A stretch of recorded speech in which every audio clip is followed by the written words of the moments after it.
Good morning, everyone. Today we will discuss information regarding alteration after registration.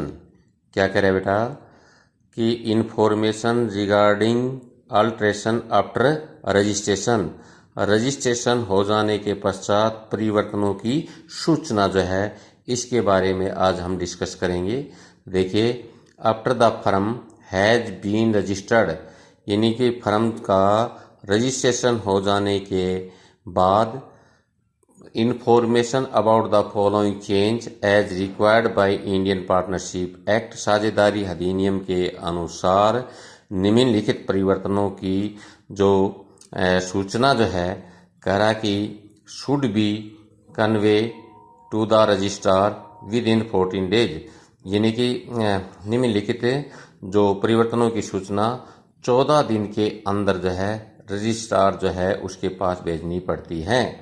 क्या बताया बेटा? मैंने बताया कि after the firm has been registered, जब फर्म जो है वो रजिस्टर्ड हो जाने के पश्चात information about the following change as required by Indian partnership act, साझेदारी अधिनियम के अनुसार जो निम्नलिखित परिवर्तनों की सूचना should be convey to the registrar within 14 days, यानी कि जो परिवर्तनों की सूचना 14 दिन के अंदर जो है रजिस्ट्रार जो है के पास भेजनी पड़ती है।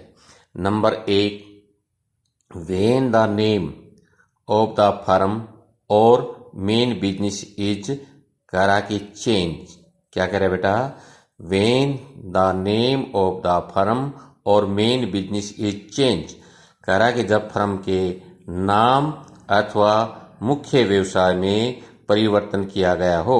क्या कह रहा है कि जब फर्म का नाम या मुख्य व्यवसाय में परिवर्तन किया गया हो तो इसकी जो इन्फॉर्मेशन है वो 14 दिन के अंदर अंदर जो है 14 दिन तक जो रजिस्ट्रार जो ऑफिस में जो है रजिस्ट्रार के पास भेजनी पड़ती है।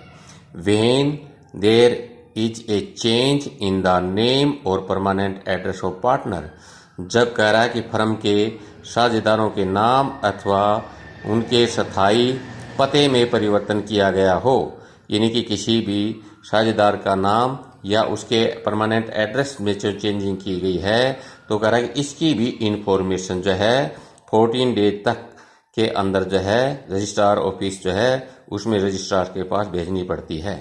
Number 3, when business has been close down at some करा की प्लेसेस और it has been start at some other place.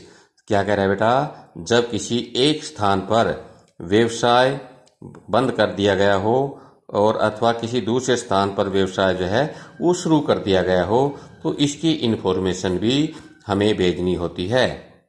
When a new partner has join with the firm, जब कोई नया साझेदार फर्म में ज्वाइन करता है और सम पार्टनर्स हैज डाइड, किसी साझेदार की मृत्यु हो जाती है और some partners has retired from the firm, और कुछ साझेदार जो है वो फर्म से अवकाश ग्रहण करते हैं तो इसकी भी इंफॉर्मेशन जो है हमें रजिस्ट्रार ऑफिस जो है उसमें रजिस्ट्रार के पास भेजनी होती है।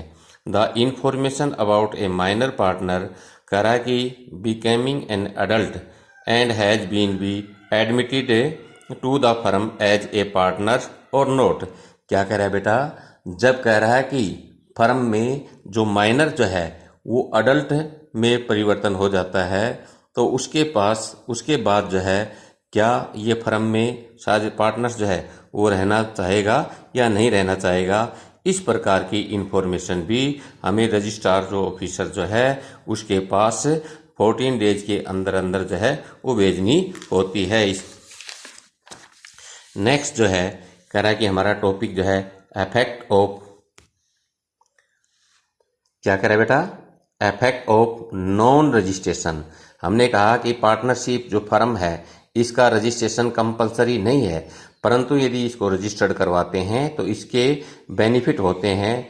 तो ये कह रहा है कि इफेक्ट ऑफ नॉन रजिस्ट्रेशन, यानी कि रजिस्ट्रेशन न करवाने के प्रभाव, यदि फर्म जो है उसको रजिस्टर्ड नहीं करवाते तो इसके क्या इफेक्ट पड़ते हैं, इसके क्या प्रभाव हैं।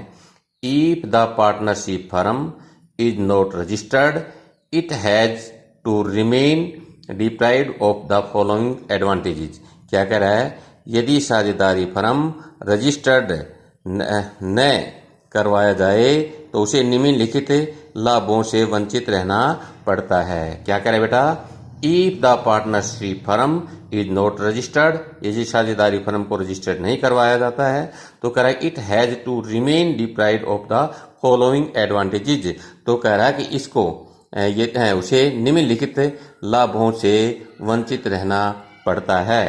तो वो एडवांटेजेज जो है वो कौन से हैं। Number 1, no partners can take any legal action against any other partners. क्या कह रहा है बेटा, यदि आप पार्टनरशिप जो फर्म जो है उसको रजिस्टर नहीं करवाते हैं तो कोई भी साझेदार आपसी झगड़े की दशा में क्या कह रहा है, फर्म के किसी अन्य जो पार्टनर्स पर न्यायालय में वाद प्रस्तुत नहीं कर सकते, केस जो है वो दर्ज नहीं किया जा सकता।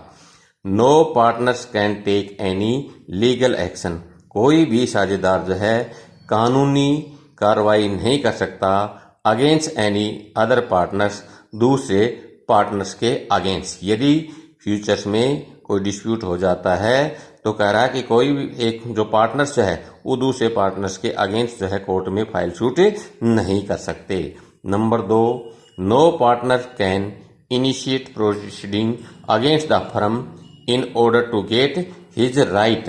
क्या कह रहा है बेटा, कोई भी साझेदार अपने अधिकारों को प्राप्त करने के लिए फर्म के विरुद्ध जो है वाद प्रस्तुत नहीं कर सकता। क्या कह रहा है कि no partners can initiate proceeding against the firm in order to get his right, कोई भी साझेदार फर्म के अगेंस्ट जो है वो फाइल शूट नहीं कर सकता अपने अधिकारों के लिए।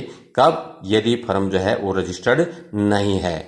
नेक्स्ट कह रहा है कि the firm too against can not start proceeding against any party. क्या कह रहा है बेटा कि फर्म भी किसी साझेदार के विरुद्ध कह रहा है कि फाइल शूट नहीं कर सकती, वाद प्रस्तुत नहीं कर सकती। Firm too can not start proceeding against any partner, firm भी किसी साझेदार के विरुद्ध है वाद प्रस्तुत नहीं कर सकती, फाइल जो है वो शूट नहीं कर सकती, केस जो है वो शूट नहीं कर सकती। नेक्स्ट जो है firm can not proceed against other party. क्या कह रहा है बेटा, फर्म जो है कह रहा है कि अन्य पक्षकारों के विरुद्ध जो है फाइल शूट नहीं कर सकती, while other party can proceeding against the firm, जबकि दूसरी जो पार्टी है वो फर्म के अगेंस्ट जो है वो केस दर्ज कर सकती हैं, वाद प्रस्तुत कर सकती है, इसके अगेंस्ट जो है फाइल शूट कर सकते हैं। तो ये कह रहा है कि कुछ यदि हम फर्म को रजिस्टर्ड करवाते हैं तो कह रहा है कि इस प्रकार के जो बेनिफिट हैं उनका हमें लाभ मिलता है। इस प्रकार का इसका एक जो इस प्रकार के जो मैंने पॉइंटों के ऊपर डिस्कस किया इसका बेनिफिट मिलता है। यदि फर्म को रजिस्टर नहीं करवाते तो इस प्रकार के जो बेनिफिट है उनसे हम वंचित रह जाते हैं।